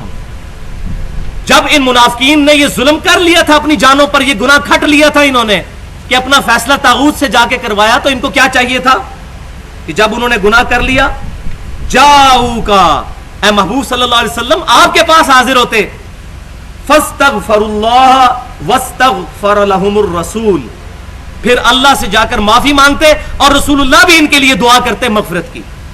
لوجد اللہ تواب الرحیمہ، تو اللہ تعالیٰ کو بھی توبہ قبول کرنے والا اور رحم فرمانے والا پا لیتے حضور صلی اللہ علیہ وسلم کی دعا کرنے کی برکت سے. حضور سے جا کے دعا کرواتے. ان منافقین کو یہ چاہیے تھا. فلا وربک، اے محبوب مجھے تیرے رب ہونے کی قسم، تیرے رب ہونے کی قسم. کیا محبت کا انداز ہے. مجھے تیرے رب ہونے کی قسم. لا یؤمنون، یہ کبھی ایمان والے نہیں ہو سکتے، حتی یحکموک فیما شجر بینہم، جب تک کہ اپنے اختلافی مسائل میں آپ کو حاکم نہ مان لیں. ثم لا یجدوا فی انفسہم حرجا، اور آپ جب فیصلہ فرما دیں تو دل میں بھی اس کے خلاف کوئی حرج نہ پائیں. اللہ اکبر کبیر. بھائی جی محبت کی بات ہے. یہ محبت جب اللہ نے کی ہے تو آپ دیکھ لیں کہ کیسی محبت ہے کہ اوپر سے فیصلہ نہیں ماننا، اندر سے بھی کنوکشن والا فیصلہ. حرجم مما قضیت، جو آپ فیصلہ فرما دیں دل میں بھی حرج نہ محسوس کریں. وَيُسَلِّمُوا تسلیما، اور سر تسلیم خم کر دیں آپ کے فیصلے کے سامنے، تب یہ مومن ہوں گے. تو یہ پورا کانٹیکسٹ چل رہا ہے منافقین کے بارے میں. اس آیت کے تحت نبی صلی اللہ علیہ وسلم سے جا کر دعا کروانا یہ صحیح وسیلہ نمبر 5 ہے، جس کو وسیلہ شخصی بھی کہتے ہیں. اسی آیت کے کانٹیکسٹ میں 3 احادیث. پہلی حدیث صحیح بخاری اور صحیح مسلم کی متفق علیہ حدیث اور کافی احادیث کی کتابوں میں موجود ہے کہ نبی صلی اللہ علیہ وسلم کے مبارک زمانے میں جب قحط پڑ جاتا، ایک دفعہ قحط پڑا، کئی ایک واقعات ہیں. قحط پڑا تو ایک صحابی رضی اللہ تعالیٰ عنہ نبی صلی اللہ علیہ وسلم کے جمعے کے خطبے کے دوران کھڑے ہوئے اور عرض کیا اللہ کے رسول صلی اللہ علیہ وسلم ہم پیاس سے ہلاک ہو رہے ہیں، ہمارے مویشی ہلاک ہو رہے ہیں، آپ اللہ کے حضور دعا کیجیے. تو آپ صلی اللہ علیہ وسلم نے دعا کرنی شروع کی. صحابہ اکرام علیہم رضوان کہتے ہیں کہ آپ صلی اللہ علیہ وسلم جب ممبر شریف سے اترے تو آپ صلی اللہ علیہ وسلم کی داڑھی شریف سے بھی بارش کے قطرے ٹپک رہے تھے. ایسی دعا فوراً قبول ہوئی. پورا ہفتہ دعا ہوتی رہی. اگلے جمعے میں وہی شخص دوبارہ کھڑا ہو گیا، یا رسول اللہ صلی اللہ علیہ وسلم بارش اتنی زیادہ ہو رہی ہے کہ ہمیں خطرہ ہے کہ ہمارے مکان گر جائیں گے، آپ اللہ کے حضور دعا کریں کہ بارش رک جائے، صرف ہماری زمینوں پر ہو، گھروں پر نہ ہو. تو آپ صلی اللہ علیہ وسلم نے پھر دعا کے لیے ہاتھ اٹھائے اور صحابہ کہتے ہیں آپ صلی اللہ علیہ وسلم انگلی سے اشارہ فرماتے جاتے اور بادل پھٹتے جاتے. اللہ اکبر کبیرہ. اور پھر ہم صحابہ اکرام کہتے ہیں جاتے ہوئے تو بارش میں گئے تھے پورے ہفتے کی بارش، اور آتے ہوئے جب ہم گھر کی طرف واپس آئے تو دھوپ نکل چکی تھی. الحمدللہ. تو یہ ہے صحیح وسیلہ شخصی، آپ صلی اللہ علیہ وسلم سے جا کر دعا کروانا۔ دوسری حدیث، یہ بہت کریٹیکل حدیث ہے، جامعہ ترمذی میں انٹرنیشنل نمبرنگ کے مطابق 3578 اور سنن ابن ماجہ میں 1385 نمبر حدیث ہے، عثمان بن حنیف رضی اللہ تعالیٰ عنہ کی حدیث۔ اور سنن ابن ماجہ میں جو الفاظ ہیں وہ میں پڑھوں گا، وہ آپ کو لکھے ہوئے مل گئے ہیں سیریل نمبر 10 کے اوپر، اور اس حدیث پر امام ابن ماجہ نے بھی لکھا ہے یہ حدیث صحیح ہے، اور اس حدیث کے صحیح ہونے پر اجماع امت ہے۔ اہل تشیع بھی اس کو مانتے ہیں، اور اہل سنت کے تینوں گروہ، بریلوی، دیوبندی، اہل حدیث۔ شیخ البانی نے بھی اس حدیث کو صحیح کہا، شیخ زبیر لذیذ صاحب بھی صحیح کہتے ہیں۔ ایک نبینا صحابی نبی صلی اللہ علیہ وسلم کے پاس حاضر ہوئے اور عرض کی کہ اللہ کے رسول میرے لیے دعا کیجئے کہ میری بینائی آ جائے۔ تو آپ صلی اللہ علیہ وسلم نے فرمایا کہ اگر تم صبر کرو تو تمہارے لیے بہتر ہے، اور اگر تم کہتے ہو میں دعا کر دیتا ہوں۔ تو انہوں نے کہا یا رسول اللہ صلی اللہ علیہ وسلم آپ دعا ہی فرما دیجیے۔ تو آپ صلی اللہ علیہ وسلم نے فرمایا کہ جاؤ وضو کر کے آؤ، پھر 2 رکعت نفل پڑھوائے۔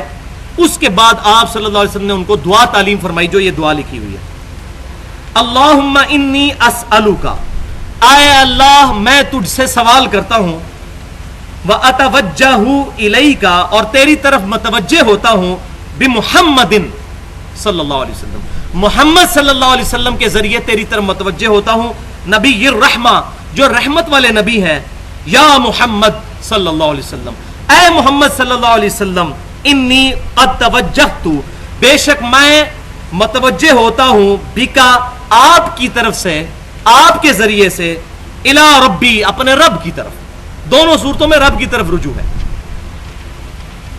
فی حاجتی اپنی حاجت میں، ہذہ یہ لتقضا کہ اس کو پورا کر دیا جائے، اللہم فشفعہ فی، اے اللہ اس معاملے میں آپ صلی اللہ علیہ وسلم کی شفاعت میرے حق میں قبول فرما۔ یہ آخری الفاظ بڑے امپورٹنٹ ہیں۔ آپ صلی اللہ علیہ وسلم نے دعا کا وعدہ کیا، پھر اس نے یہ دعا کی کہ آپ صلی اللہ علیہ وسلم کی دعا میرے حق میں اے اللہ قبول فرما لے۔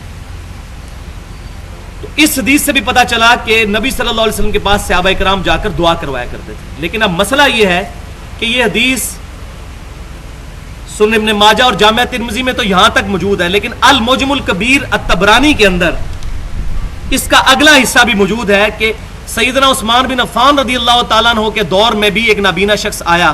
اچھا، اس نابینا شخص نے جب یہ دعا کی تو اس کی پھر بینائی واپس آ گئی الحمدللہ۔ تو سیدنا عثمان کے دور میں یہ طبرانی کے اندر موجود ہے، ایک نابینا شخص آیا تو سیدنا عثمان نے اس کو یہی دعا تعلیم فرمائی اور پھر اس کی بھی بینائی واپس آ گئی۔ لیکن یہ والا جو پورشن ہے یہ صحیح سند کے ساتھ ثابت نہیں۔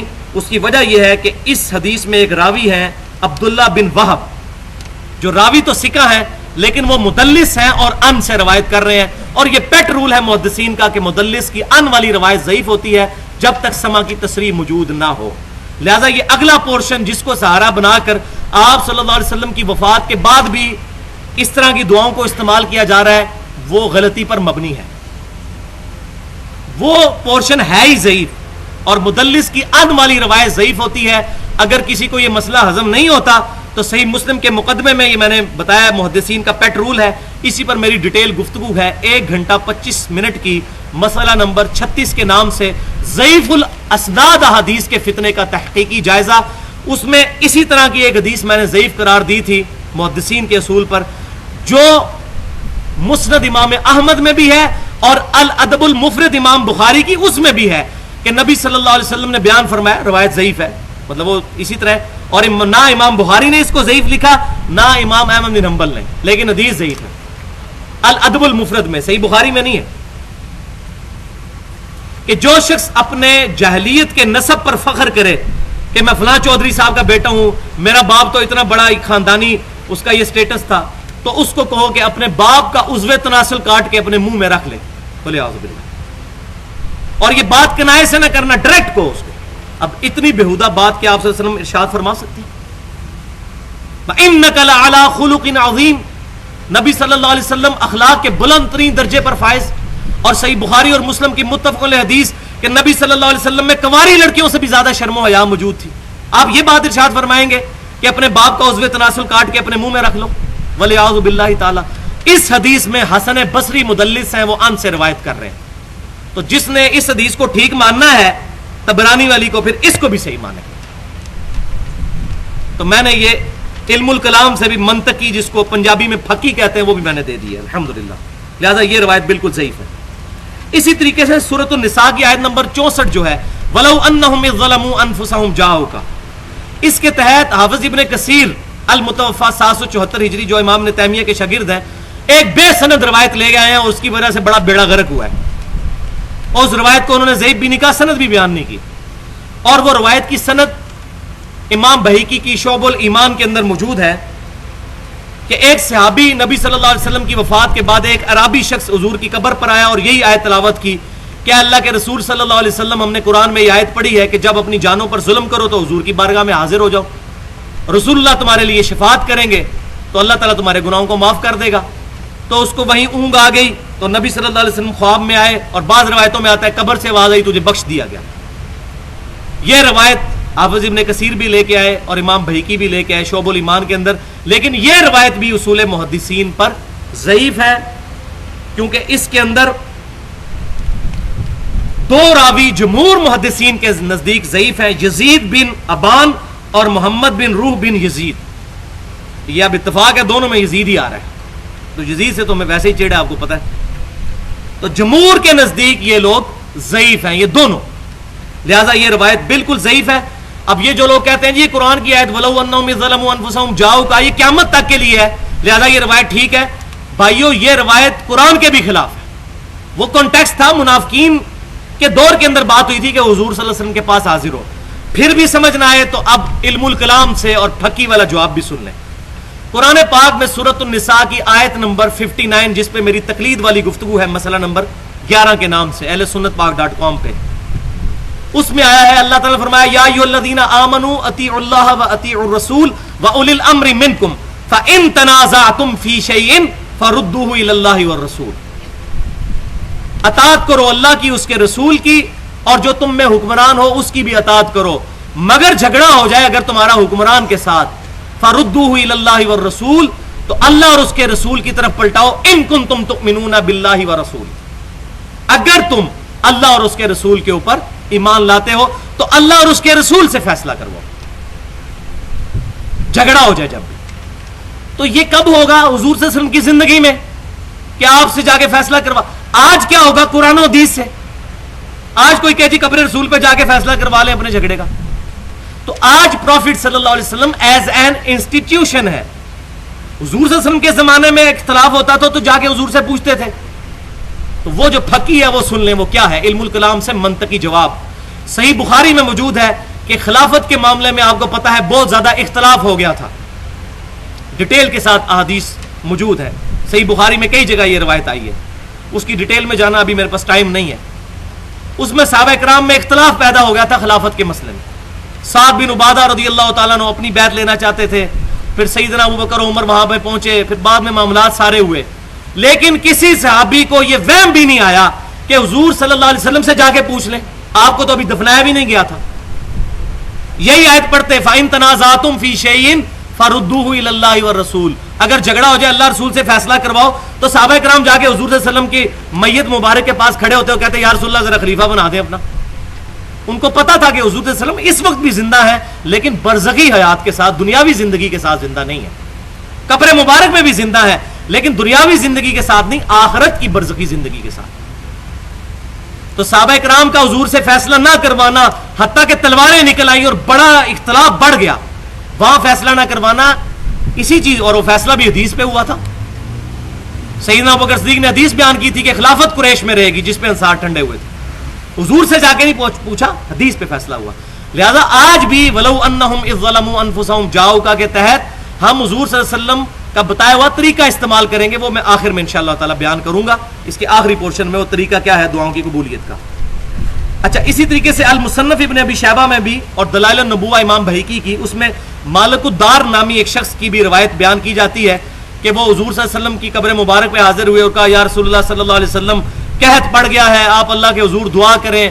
تو حضور صلی اللہ علیہ وسلم ان کو خواب میں آئے اور کہا کہ عمر کو جا کے میرا سلام کہنا، عمر کو کہنا کہ عقل مندی سے کام لے، سختی نہ کرے، اللہ تعالیٰ تمہیں عنقریب سیراب کر دے گا، اور یہ سارے معاملات.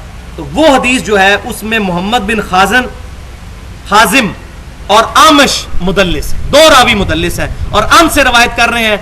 اور اگر کسی نے اس روایت کو صحیح ماننا ہے تو وہ پھر حسن بصری والی تدلیس والی روایت بھی صحیح ہوگی کہ جو شخص اپنے نسب پہ فخر کرتا ہے اس کو کہو گے اپنا باپ کا عضو تناسل کاٹ کے اپنے منہ میں رکھ لے، والعیاذ باللہ تعالی. اب چونکہ بوتل کا منہ کھل گیا ان روایتوں کی بنیاد پر ضعیف، پھر لوگوں نے کہا جی بوتل کا منہ کھلا ہوا ہے تو اپنے بزرگوں کو بھی فٹ کرو. تو ہمارے سب کانٹیننٹ میں انڈیا پاکستان کے اندر دو بڑی بھاری جماعتیں اور بھاری فرقے جو اہل سنت ہونے کا بھی دعویٰ کر رہے ہیں. نمبر 1 بریلوی اور نمبر 2 دیوبندی. بریلویوں کی کتاب ہے فضان سنت اور اس کا چیپٹر ہے مصافہ اور معانقہ کی سنتیں اور آداب. اور دیوبندیوں کی کتاب فضائل اعمال کا حصہ جو الگ سے چھپتا ہے فضائل درود اور فضائل حج، دونوں کے اندر شیخ ذکریہ صاحب اور فضان سنت میں الیاس قادری صاحب یہ واقعہ لے کے آئے ہیں کہ نبی صلی اللہ علیہ وسلم کی وفات کے 550 سال کے بعد شیخ احمد رفاعی حضور صلی اللہ علیہ وسلم کی قبر پہ حاضر ہوئے اور وہاں عربی کے شعر پڑھے کہ اللہ کے رسول جب میں مصر میں تھا تو میری روح آ کر آپ کے قبر کا طواف کرتی تھی، والعیاذ باللہ. اب میں جسم کے سمیت آیا ہوں، اپنی قبر مبارک سے ہاتھ باہر نکالیے، میں آپ صلی اللہ علیہ وسلم کے قبر مبارک کو بوسہ دینا چاہتا ہوں، آپ صلی اللہ علیہ وسلم سے ہاتھ میں لانا چاہتا ہوں. اب مجھے بتائیں سارے حاجی یہی ڈیمانڈ وہاں شروع کر دیں، 40 لاکھ حاجی. وہ کہتے ہیں 90,000 لوگوں کی موجودگی میں حضور صلی اللہ علیہ وسلم کا ہاتھ مبارک قبر شریف سے باہر نکلا اور انہوں نے اس کو بوسہ دیا. اور اس منظر کو دیکھنے والوں میں شیخ عبد القادر جیلانی کا نام بھی ذکر کیا جاتا ہے تاکہ بریلوی بیچارے سہم جائے کہ یار یہ تو 11ویں علی پیر کا بھی نام آ گیا. تو کہاں وہ موجود تھے بھائی؟ آج سے 100 سال پہلے بھی مسجد نبوی میں 90,000 کا مجمع نہیں آتا تھا. یہ تو 1955 کے بعد جب توسیع ہوئی ہے تو اتنا مجمع آتا ہے. تو 1000 سال پہلے 90,000 کا مجمع، اور یہ خواب کا ذکر بھی نہیں ہے، بیداری کا ہے. کیونکہ شیخ ذکریہ صاحب لکھتے ہیں کہ 90,000 لوگوں نے یہ منظر دیکھا. ہو سکتا ہے ان کے جھوٹے جو مقلدین ہیں وہ کہیں کہ جی یہ خواب کا واقعہ ہے، بیداری کا واقعہ. اب یہ تبلیغی جماعت والوں کو پوچھیں کہ آپ ہمارے بھائی ہیں لیکن خدا کے لیے ایسے بدعقیدگی والی چیزیں تو اپنی کتابوں سے باہر نکالیں اور اللہ کی کتاب کو پکڑیں. تو وہ مسئلہ ہے ضعیف روایتوں کی وجہ سے جب بوتل کا منہ کھلتا ہے تو ساروں نے کہا اپنے بزرگوں کو بیچ میں فٹ کرو تاکہ ہم کسی صورت پیچھے نہ رہیں.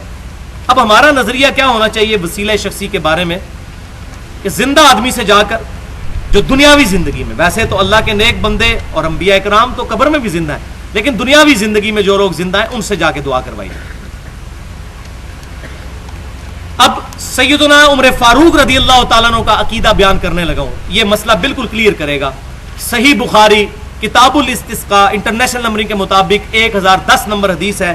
سیدنا عمر رضی اللہ تعالیٰ عنہ کے زمانے میں جب قحط پڑ جاتا تو انس بن مالک کہتے ہیں کہ آپ رضی اللہ تعالیٰ عنہ پھر یوں دعا کیا کرتے جو آپ کے اس پیپر پہ 11 نمبر ہے، اللہم انا کننا نتوسل الیک، اے اللہ بے شک ہم تیری طرف توسل اختیار کیا کرتے تھے، بنبینا اپنے نبی کے ذریعے صلی اللہ علیہ وسلم، فتسقینا اور تو ہم پر بارش نازل فرما دیا کرتا تھا، جو ہم پہلے پڑھ چکے بخاری مسلم کی حدیث. یہ آپ وسلم کی وفات کے بعد ہو رہا ہے معاملہ سیدنا عمر کے دور میں. وَإِنَّا نَتَوَسَّلُ إِلَيْكَ اور اب ہم تیری طرف توسل اختیار کرتے ہیں بِعَمِّ نَبِيِّنَا اپنے نبی صلی اللہ علیہ وسلم کے چچا کے ذریعے، فَاسْقِنَا پس ہم پر بارش نازل فرما.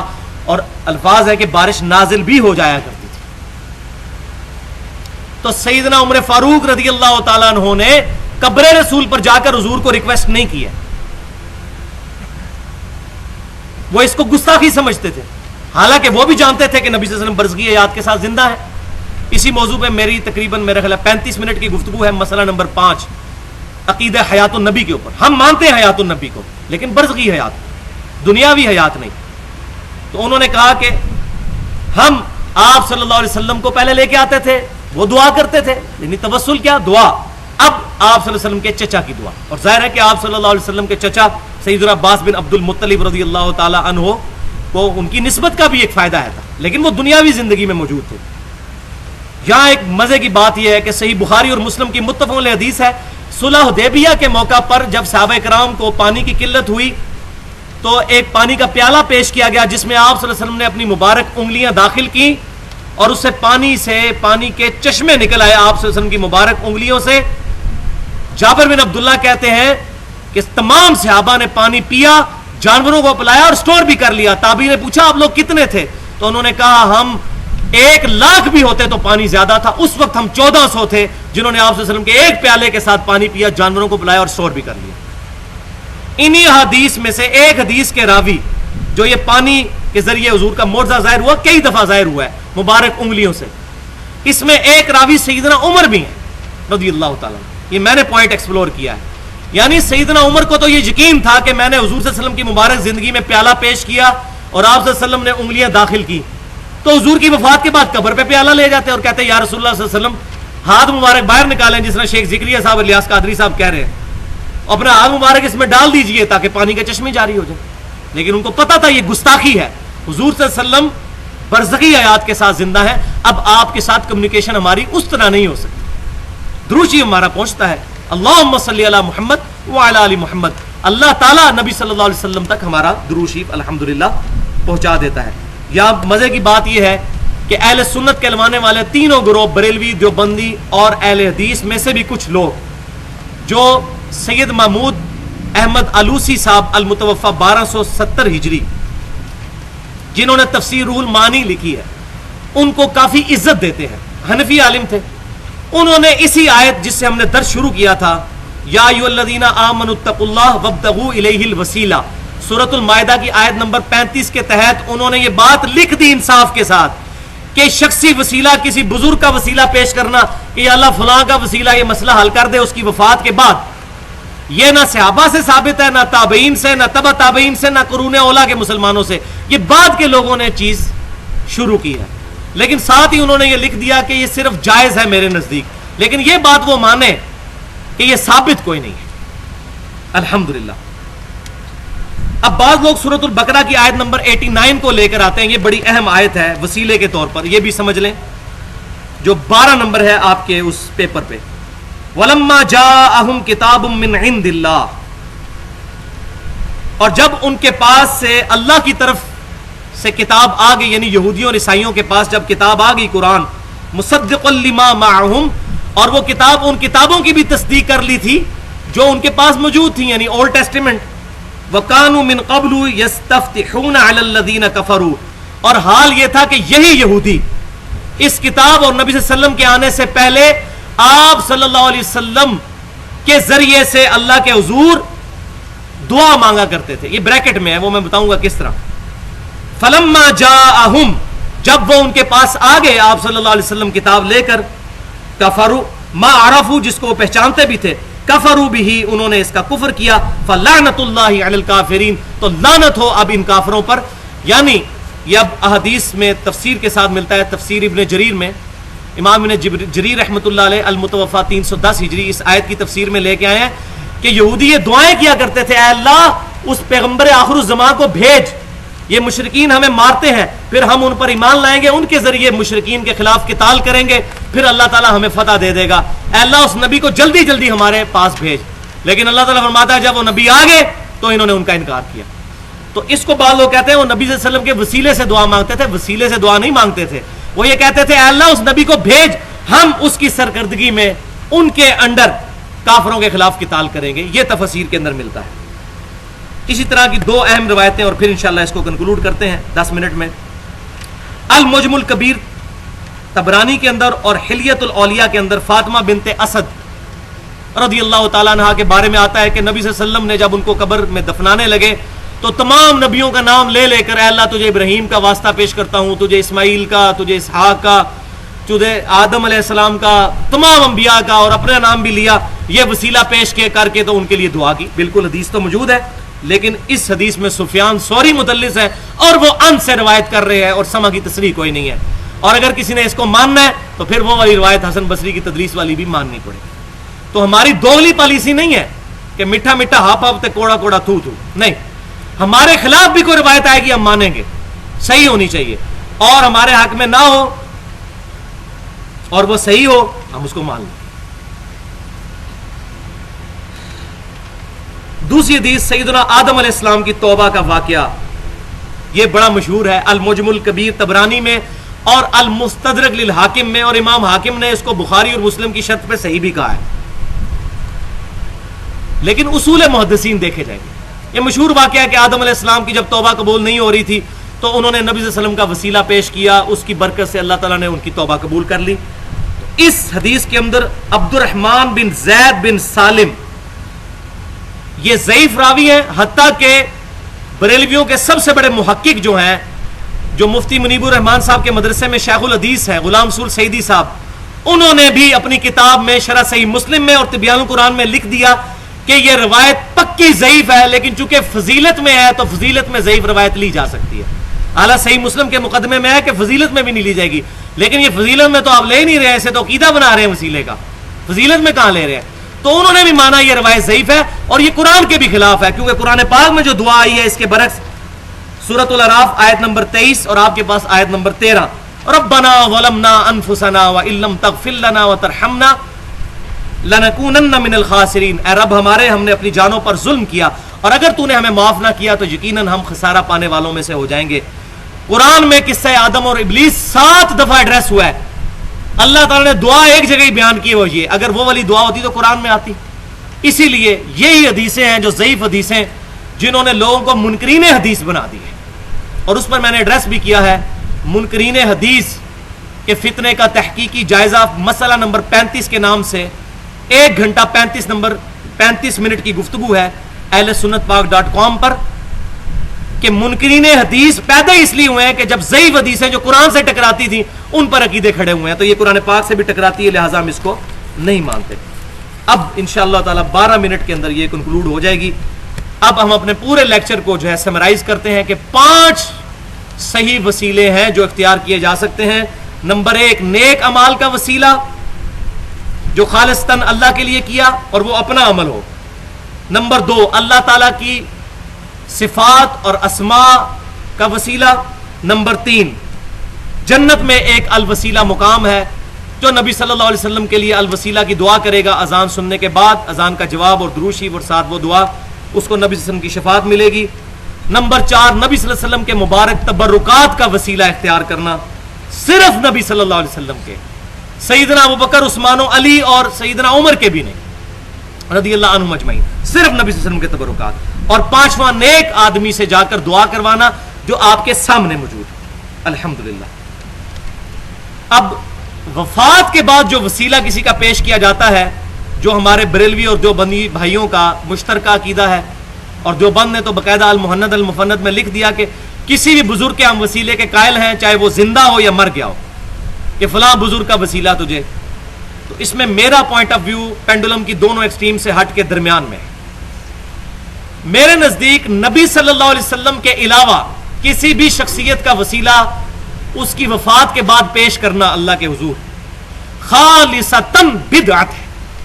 یہ دین میں ایگزیجریشن ہے. لیکن لیکن لیکن جہاں تک تعلق ہے نبی صلی اللہ علیہ وسلم کے وسیلے کا, اگر کوئی شخص آج کہتا ہے اے اللہ تجھے نبی صلی اللہ علیہ وسلم کا وسیلہ پیش کرتا ہوں, اس پہ ہم بدعت کا لفظ نہیں بولتے, کیونکہ حدیثیں بہت زیادہ ہیں اور بعض اوقات احادیث کی وجہ سے کسی مسلمان بھائی کو دھوکہ لگ جاتا ہے. حدیثیں تو بہت زیادہ ہیں. اب امام نے تیمیہ رحمۃ اللہ علیہ پر بھی کئی چیزوں کا ذوف نہیں کھلا. آپ حیران ہوں گے کہ امام نے تیمیہ رحمۃ اللہ علیہ وہ جو حدیث تھی نا المجم الکبیر طبرانی کی, جس میں عثمان بن عفان رضی اللہ تعالیٰ کے زمانے میں حضور کی وفات کے بعد بھی 13-14 سال کے بعد وہ والی دعا وسیلے والی, اس کو امام نے تیمیہ نے صحیح لکھا حدیث کو, لیکن ساتھ وہی پھر صحابی کی گستاخی کر دی کہ یہ حضرت عثمان کا فہم ہے, ہم نہیں اس کو مانتے. ادھر حضرت ابن عمر کی گستاخی کی, یہاں حضرت عثمان کی. اب تو وہ بھی بہانہ ختم ہو گیا تھا, علیکم بسنتی وسنت الخلفاء راشدین. اب عثمان غنی تو خلیفہ راشد تھے, وہ روایت ہی ضعیف تھی, لیکن امام نے تیمیہ نے اس روایت کو صحیح لکھا اور ساتھ کہا میں عثمان کا وسیلہ, عثمان کا فہم نہیں مانتا, میرا اپنا فہم ہے. تو اس پہ پھر غلام رسول سعیدی صاحب نے پھر وہ صحیح طریقے سے کلاس لی اور بالکل ٹھیک لی ہے. انہوں نے کہا ابن تیمیہ صاحب آپ کا ہم فہم مانیں گے یا حضرت عثمان کا فہم مانیں گے؟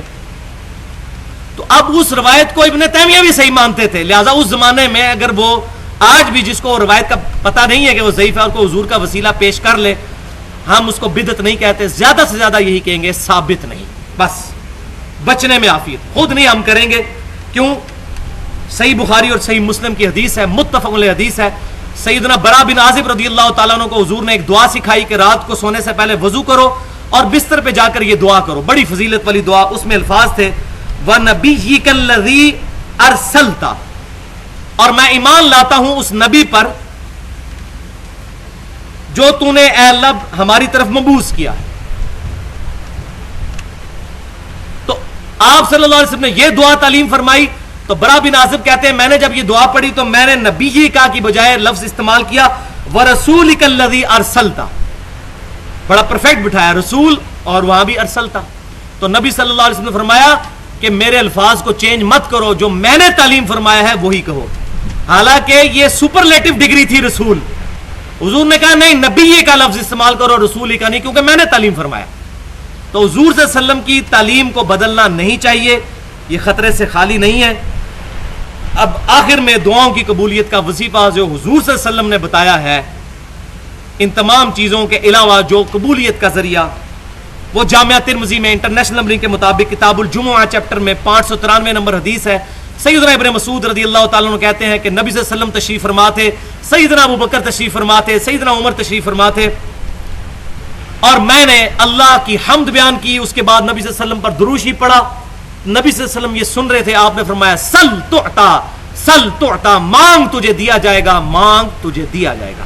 یعنی اللہ کی حمد بیان کی جائے, اس کے بعد حضور صلی اللہ علیہ وسلم پر درود شریف اور پھر دعا مانگی جائے.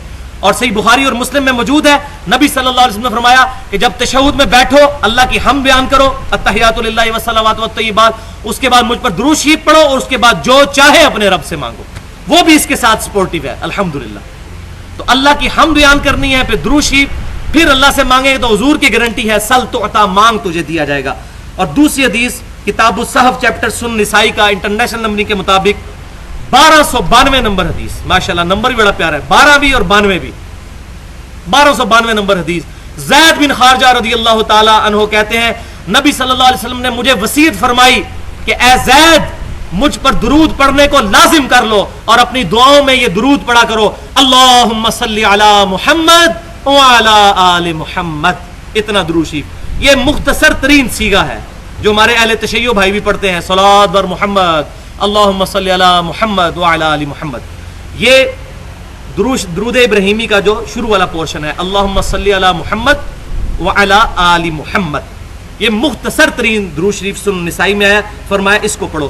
اور یہاں یہ بھی حدیث یاد رکھیں, صحیح بخاری اور مسلم کی متفق علیہ حدیث ہے, جب یہ آیت سورۃ الاحزاب کی آیت نمبر 56 نازل ہوئی, ان اللہ وملائکتہ یصلون علی النبی یا ایھا الذین آمنوا صلوا علیہ وسلموا تسلیما, تو نبی صلی اللہ علیہ وسلم نے درود ابراہیمی تعلیم فرمایا جو ہم نماز میں پڑھتے ہیں, یہی ہم نے جنازے میں پڑھنا ہوتا ہے, اور یہی افضل ترین درود شریف ہے. اللہم صلی علی محمد وعلی آل محمد کما صلیت علی ابراہیم وعلی آل ابراہیم انک حمید مجید, اللہم بارک علی محمد وعلی آل محمد کما بارکت علی ابراہیم وعلی آل ابراہیم انک حمید مجید. درود شریف کے فضائل پہ میرا پورا لیکچر 70 منٹ کا اہل سنت پاک .com پر فضائل درود و سلام کے نام سے پڑا ہوا ہے. اب ایک ایمان سوز بات میں آخر میں کرنا چاہتا ہوں, اس کے بغیر یہ لیکچر مکمل نہیں ہونا تھا. بڑے افسوس کی بات ہے کہ ہمارے بھائی یہ کہتے ہیں دی اللہ تعالیٰ تک پہنچنے کے لیے ایک سیڑھی کی ضرورت ہے. دیکھیں ہم کسی صدر کے پاس جانا ہوتا ہے تو اس کے آگے وزیر اعلیٰ ہوتے ہیں اور یہ مشیر ہوتے ہیں, ڈائریکٹ کون صدر تک جا سکتا ہے؟ تو اللہ تعالیٰ تک پہنچنے کے لیے بھی کسی وسیلے کی ضرورت ہے. ہاں جی ہم بھی مانتے ہیں, وہ وسیلہ آ کے جا چکا اپنی تعلیمات دے کر. صحیح بخاری میں موجود ہے, نبی صلی اللہ علیہ وسلم نے فرمایا اللہ تعالیٰ جس کے ساتھ بھلائی کا ارادہ فرماتا ہے اس کو دین کی فقہ عطا فرما دیتا ہے.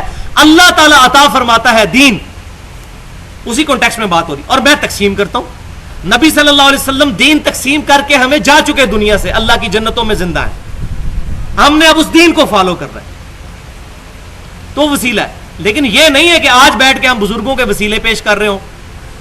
آج آپ صلی اللہ علیہ وسلم موجود ہوں یا کوئی بھی نیک آدمی موجود ہو, اس کے پاس جائیں دعا کروائیں. یہ اللہ تعالیٰ کے بارے میں یہ مثال پیش کرنا کہ سیڑھی کی ضرورت ہے, یہ سخت گستاخی ہے. کیونکہ قرآن پاک میں آیا 2 دفعہ, سورۃ المائدہ میں بھی سورۃ النساء میں بھی, یا اہل الکتاب لا تغلوا فی دینکم ولا تقولوا علی اللہ الا الحق. اپنے دین میں ایگزیجریشن غلو مت کرو, اور اللہ کے بارے میں حق بات کرو, اپنی طرف سے نہیں. اپنی طرف سے بات ہے نا جی, سیڑھی چاہیے ہوتی ہے. اللہ کو بندوں پر قیاس کر رہے ہیں. اب میں پھکی دینے لگا ہوں علم الکلام سے, اب جواب دیں اس کا. اگر کسی کو بات ہضم نہ ہو, مجھے یہ بتائیے پوری پاکستانی قوم کسی شخص کے خلاف جھوٹی گواہی دے دے عدالت میں جا کر، کیا چیف جسٹس آف پاکستان اس شخص کے خلاف فیصلہ نہیں کر دے گا؟ کر دے گا۔ اس بیچارے کو کیا پتا کہ جھوٹی گواہی ہے؟ کر دے گا نا۔